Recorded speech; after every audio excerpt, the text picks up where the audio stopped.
AP ఆర్థిక పరిస్థితి ఆందోళనకరంగా మారిందంటున్నారు మాజీ సీఎం జగన్. కాగ్ నివేదిక లెక్కల్ని ప్రస్తావిస్తూ జగన్ ట్వీట్ చేశారు.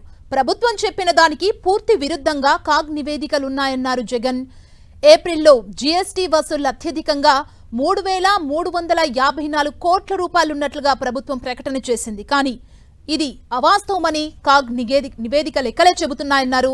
2024 ఏప్రిల్తో పోల్చితే ఈ ఏడాది ఏప్రిల్లో ప్రభుత్వ ఆదాయం ఏకంగా 24.20% తగ్గిందని ట్వీట్ చేశారు జగన్. ఏప్రిల్ విషయాలు చెప్పకుండా మే నెలలో జీఎస్టీ ఆదాయాలు రికార్డు స్థాయిలో పెరుగుతాయంటూ ప్రభుత్వం ప్రకటన చేస్తుందని జగన్ మండిపడ్డారు.